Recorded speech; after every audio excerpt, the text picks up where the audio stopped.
दोस्तों, मैथमेटिक्स में number zero का होना या ना होना अपने आप में ही मैथमेटिक्स के लिए काफ़ी ज़रूरी है। जीरो की कई सारी अजीबोगरीब प्रॉपर्टीज़ होती हैं जो कि मैथमेटिक्स को हमारे लिए इंटरेस्टिंग और मिस्टीरियस बनाती है। लाइक अगर कोई चीज़ है ही नहीं तो उसको मैथमेटिक्स में हम जीरो कहेंगे। ऐसे ही आप जीरो से मल्टीप्लाई तो कर सकते हो लेकिन कभी भी जीरो से डिवाइड नहीं कर सकते, यानी कि division by zero is not allowed. इसी प्रकार अगर किसी भी नंबर की पावर में जीरो लगा हुआ हो तो उसका आंसर हमेशा 1 आता है, लेकिन अगर जीरो की पावर में कोई नंबर हो तो उसका आंसर हमेशा 0 आता है। ऐसे ही आपको नंबर जीरो की कई सारी प्रॉपर्टीज़ मिल जाएंगी, लेकिन आज का हमारा सवाल ये है कि आखिर जीरो की पावर जीरो क्या होगा। यही नहीं, जीरो पावर जीरो की वैल्यू क्या होगी।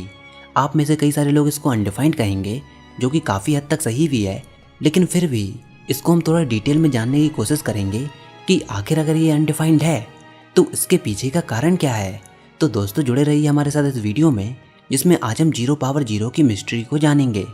लेकिन उससे पहले आपको थोड़ा इंडिसेस और एक्सपोनेंट्स की नॉलेज होनी चाहिए, जिससे कि आपको इस टॉपिक को समझने में थोड़ी आसानी हो। तो चलिए मैं आपको इसको थोड़ा ब्रीफली समझाता हूँ। तो सुनिए, अगर मैं कहता हूँ a की पावर m, तो इसका मतलब क्या होगा। आपको a को m टाइम मल्टीप्लाई कराना होगा। अगर मैं कहता हूँ a की पावर n, तो आपको a को n टाइम मल्टीप्लाई कराना होगा, यानी कि a into A into A into A, ऐसे ही मल्टीप्लाई कराते जाइए n टाइम्स तक। अब m और n कोई भी नंबर्स हो सकते हैं, जैसे कि n इक्वल टू 5, तो इस केस में आपको a को 5 टाइम मल्टीप्लाई कराना होगा। अगर मैं a की जगह पर कोई नंबर ले लूँ, जैसे कि 2, तो आपको 2 को 5 बार मल्टीप्लाई कराना होगा, यानी कि 2 की पावर 5। आई थिंक अब आप इसको समझ गए होंगे कि एक्सपोनेंट्स क्या होते हैं और ये कैसे काम करते हैं। मतलब एक्सपोनेंट्स में किसी भी नंबर का रिपीटेड मल्टीप्लिकेशन होता है। ये तो बेसिक कंसेप्ट था जो कि आई थिंक एक 9th क्लास का बच्चा भी जानता है। लेकिन चलिए, अगर मैं आपको एक क्वेश्चन देता हूँ इसी कंसेप्ट पर, जिसमें आपको रिपीटेड मल्टीप्लिकेशन कराना होता है, तो सुनिए, क्वेश्चन ये है कि आप बताइए 2 की पावर 0.9 कितना होता है। अब आप ये देख सकते हो कि 0.9 एक होल नंबर नहीं है। अब आप कहेंगे ये सवाल तो सही है, लेकिन हमारी डेफिनेशन तो ये कहती है कि एक्सपोनेंट्स में हमको एक नंबर को बार बार मल्टीप्लाई कराना होता है। पर यहाँ पर केस तो बिल्कुल अलग है। दरअसल आप 2 को 0.9 टाइम्स कैसे मल्टीप्लाई कराओगे। अगर 2 की पावर 1 होता तो आप अकेले 2 लिख देते। अगर 2 की पावर 2 होता तो आप 2 इंटू 2 लिख देते। लेकिन यहाँ पर 2 की पावर 0.9 है और ये होल नंबर नहीं है। इसमें आप कैसे मल्टीप्लिकेशन कराओगे। चलिए, कैलकुलेटर की मदद से आप वो भी कर सकते हो, उसमें कोई बड़ी डील नहीं है। लेकिन इस पॉइंट को समझाने का मेरा मतलब ये था कि आप एक्सपोनेंट्स की एक्चुअल डेफिनेशन को जानिए। पहले हम ये मानते थे कि मल्टीप्लिकेशन रिपीटेड एडिशन को कहते हैं। मतलब जैसे 5 इंटू 10, तो इसमें आप क्या कर सकते हो कि 5 को 10 बार जोड़ सकते हो या फिर 10 को 5 बार जोड़ सकते हो। यानी कि मल्टीप्लिकेशन हमारे पुराने कंसेप्ट के अनुसार रिपीटेड एडिशन को कहते हैं, लेकिन नए कंसेप्ट के अनुसार मल्टीप्लिकेशन होता है किसी चीज़ में स्केलिंग, कि कोई चीज़ किस रेट से इंक्रीज हो रही है, कितना स्केल हो रही है। ऐसे ही पहले एक्सपोनेंट्स को हम रिपीटेड एडिशन मानते थे, लेकिन नए कंसेप्ट के अनुसार एक्सपोनेंट्स का मतलब होता है कि कोई चीज़ समय के साथ कितने अमाउंट में ग्रो हो रही है। तो मतलब क्या है कि एक्सपोनेंट ग्रोथ को रिप्रेजेंट करता है। जैसे 2 की पावर 0.9 का मतलब है कि 2 की ग्रोथ 0.9 टाइम्स हो रही है। तो अब आप एक्सपोनेंट्स के बारे में अच्छी तरह से समझ गए होंगे, लेकिन हमारे ओरिजिनल सवाल के लिए आपको 2 प्रॉपर्टीज़ के बारे में और जानना होगा। पहली, a की पावर m इंटू a की पावर n क्या होता है। देखिए, जब दोनों बेस सेम हो या फिर दोनों नंबर सेम हो, जैसे आप यहाँ पर देख सकते हो कि दोनों जगह पर a है लेकिन पावर डिफरेंट है m और n, तो इस प्रॉपर्टी के अनुसार a की पावर m इंटू a की पावर n होगा a की पावर n प्लस n। मतलब इस केस में पावर ऐड हो जाएंगी। अब दूसरी प्रॉपर्टी है a की power m divided by a की पावर n, तो इस केस में आंसर क्या होगा, a की पावर m माइनस n। मतलब अगर बेस सेम हो तो अगर मल्टीप्लिकेशन होगा तो 2 पावर ऐड हो जाएंगी, और अगर डिवीज़न होगा तो 2 पावर माइनस हो जाएंगी। खैर, इन दोनों प्रॉपर्टीज से ही हमारा काम हो जाएगा। वैसे इंडिसेस और एक्सपोनेंट्स की कई सारी प्रॉपर्टीज़ होती हैं जिनको आप अपनी बुक्स में भी पढ़ सकते हो, लेकिन हम इस वीडियो में केवल इन दोनों प्रॉपर्टीज़ पर ही काम करेंगे। हाँ, एक बात और कहनी थी कि आप a की जगह पर x भी लिख सकते हो। तो देखिए, अगर x की पावर 5 है तो मतलब x को आपने 5 बार मल्टीप्लाई किया। x की पावर 4 तो आपने x को 4 बार मल्टीप्लाई किया। x की पावर 2 तो आपने x को 2 बार मल्टीप्लाई किया। x की पावर 1 तो आपने x को 1 से मल्टीप्लाई किया। लेकिन अगर x की पावर 0 है तो आपने x को मल्टीप्लाई ही नहीं किया, यानी कि इसका आंसर 0 होना चाहिए। लेकिन मैथमेटिक्स के अनुसार इसका आंसर होता है 1। वह कैसे? तो देखिए, हमने कहा x की पावर 0, तो इसको हम ऐसे भी तो लिख सकते हैं x की पावर 1 अपॉन x की पावर 1। हमने ऐसा क्यों लिखा? क्योंकि अभी जो प्रॉपर्टी मैंने आपको बताई थी a की पावर m अपॉन a की पावर n को हम a की पावर m माइनस n लिख सकते हैं। तो बिल्कुल इसी तरह x की पावर 1 अपॉन x की पावर 1 कितना होगा? x की पावर 1 माइनस 1, जो कि कितना होता है? 0। यानी कि x की पावर 0 को रिप्रेजेंट करने का ये दूसरा तरीका है। तो x की पावर 0 को हम x की पावर 1 अपॉन x की पावर 1 लिख सकते हैं। अब x power 1 upon x power 1 को हम आपस में कैंसिल कर देंगे, जो कि ऑब्वियस सी बात है कि एक बार ही कैंसिल होंगे और आंसर हमको मिलेगा 1। तो इसलिए हम कहते हैं कि x की पावर 0 इक्वल टू 1।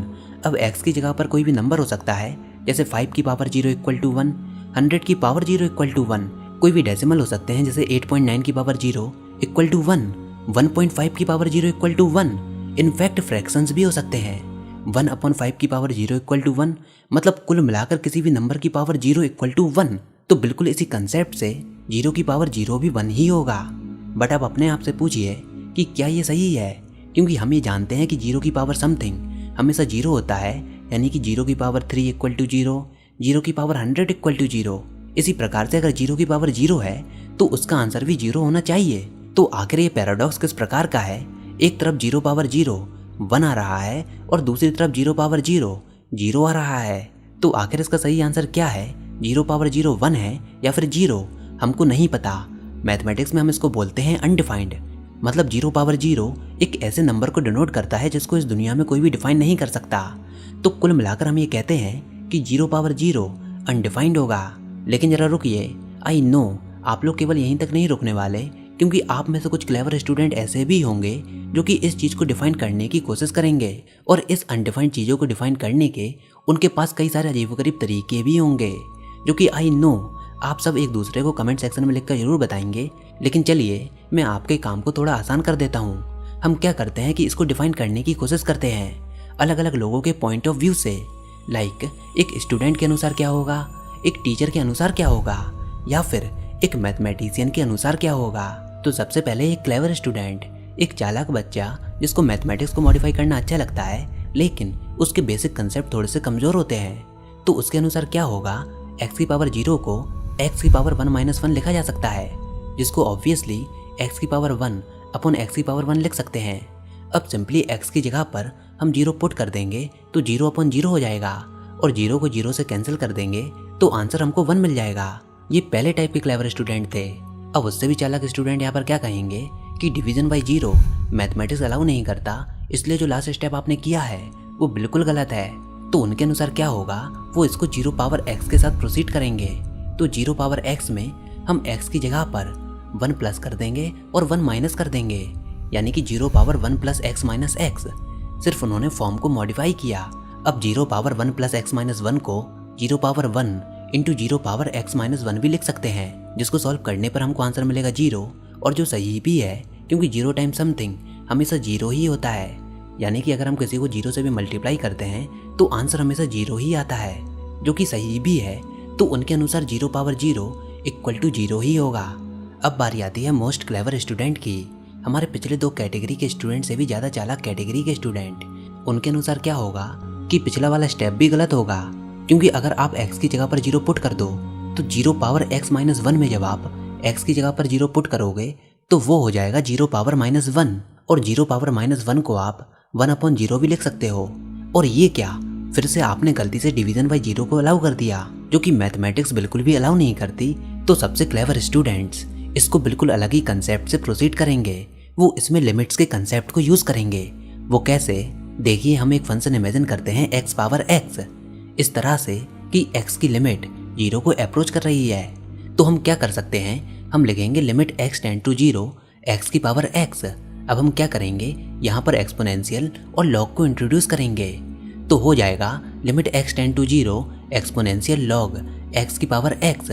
ऐसा करने से कुछ भी चेंज नहीं होगा, क्योंकि एक्सपोनेंट और लॉग एक दूसरे के इन्वर्स होते हैं, तो आसानी से हम उन दोनों को कैंसिल कर सकते हैं। तो यानी कि x पावर x में कुछ भी चेंज नहीं हुआ, सिर्फ उसकी फॉर्म चेंज हुई है। अब आप अपनी स्क्रीन पर देखिए limit x tend to 0 exponential bracket x log x bracket close, यानी कि हमने यहाँ पर लॉग की प्रॉपर्टी का यूज किया, log m power n equal to n log m। अब हम एक्सपोनेंट को बाहर ले लेंगे और लिमिट और लॉग को अंदर ही सॉल्व करेंगे।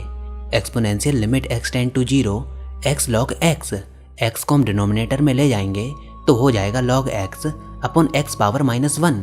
अब अगर आप इसमें x की वैल्यू को 0 पुट करते हो यानी कि लिमिट्स को अप्लाई करते हो तो आप यहाँ पर देखोगे कि यहाँ पर इंडिटरमिनेट फॉर्म बन रही है। कहीं ना कहीं आपने इसमें डिवीजन बाय 0 को अलाउ कर दिया, इसलिए हम इसकी फॉर्म को चेंज करेंगे। इसमें हम एल हॉस्पिटल रूल लगाएंगे जिसमें हम न्यूमरेटर और डिनोमिनेटर को डिफ्रेंशिएट करते हैं x के रिस्पेक्ट में।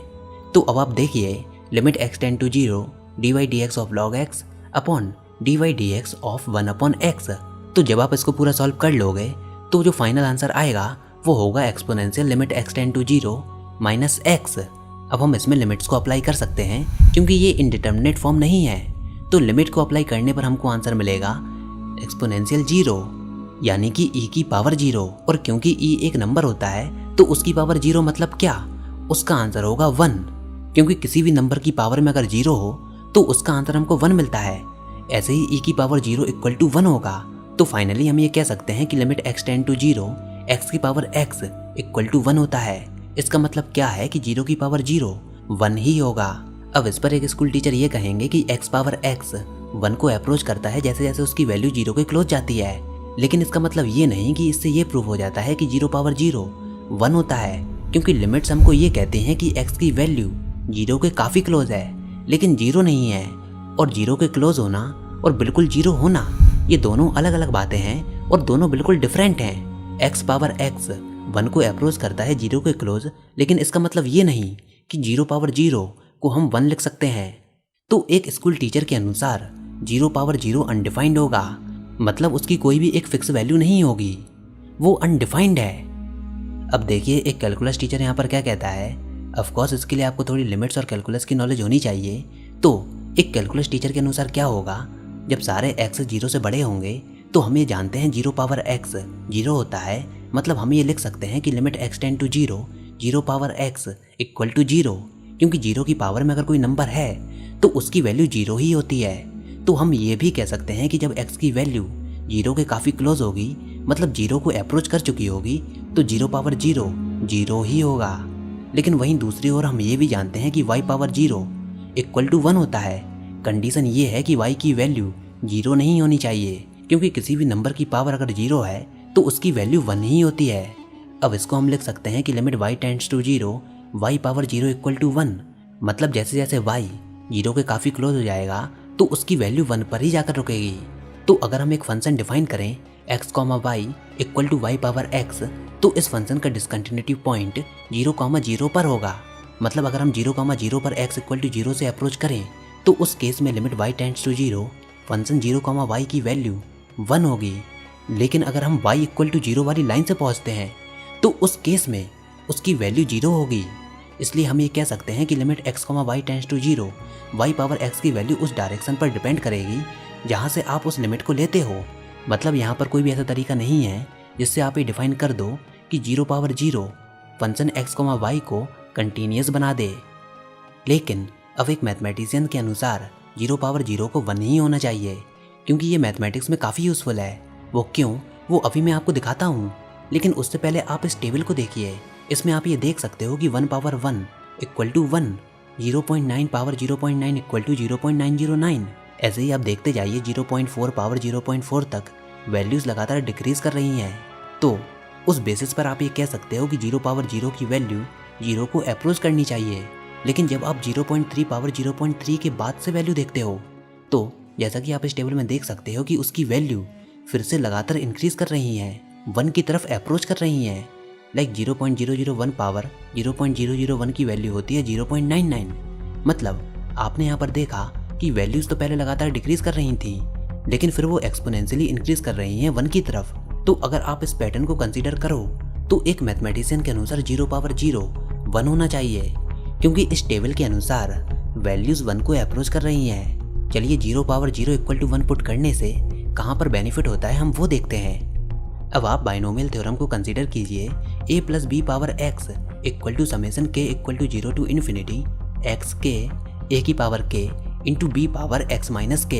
यहाँ पर x और k बाइनोमियल कॉफिशिएंट्स हैं, तो अगर आप a को 0 पुट करो और b इक्वल नॉट 0 रखो तो उस केस में 0 plus b power x equal to summation k equal to 0 to infinity 0 power k into b power x minus k। अब जब आप इसको पूरा सॉल्व कर लोगे तो जो एंड रिजल्ट आपको मिलेगा वो होगा 0 power 0 into b power x। अब जरा यहाँ पर ध्यान से देखिए, अगर हम 0 पावर 0 को यहाँ पर 1 पुट नहीं करते तो इसका मतलब क्या होगा कि बाइनोमियल थ्योरम यहाँ पर सही साबित नहीं होगा। लेकिन अगर हम 1 पुट कर देते हैं तो बाइनोमियल थ्योरम यहाँ पर सही साबित होगा। अगर मैथमेटिशियन 0 पावर 0 को 0 कहते हैं या फिर अनडिफाइंड कहते हैं तो बाइनोमियल थ्योरम तब भी काम करेगा, लेकिन उस केस में हमारा बाइनोमियल थ्योरम और भी ज़्यादा कॉम्प्लिकेटेड हो जाता, जो कि अभी नहीं है। हम ये जानते हैं कि हमारे बाइनोमियल थ्योरम इतने ज़्यादा कॉम्प्लिकेटेड नहीं होते, तो हम ये मान सकते हैं कि 0 पावर 0 सिंप्लिसिटी के लिए यहाँ पर 1 ही होगा। अब इसी तरह से आपको कई सारी प्रॉब्लम्स मिल जाएंगी, यहाँ पर आपको 0 पावर 0 को 1 ही पुट करना होता है। तो अब आप कमेंट सेक्शन में लिखकर जरूर बताइए कि आपके अनुसार 0 पावर 0 को क्या होना चाहिए, 1 या फिर 0 या फिर अनडिफाइंड। तो फिलहाल आज की वीडियो में बस इतना ही। मिलते हैं अगली वीडियो में, तब तक के लिए इस वीडियो को लाइक कीजिए, अपने दोस्तों के साथ शेयर कीजिए, और अगर आपने हमारा चैनल अभी तक सब्सक्राइब नहीं किया तो इसको सब्सक्राइब कर लीजिए ताकि आगे आने वाली कोई वीडियोस और अपडेट्स आपसे मिस ना हो पाएं।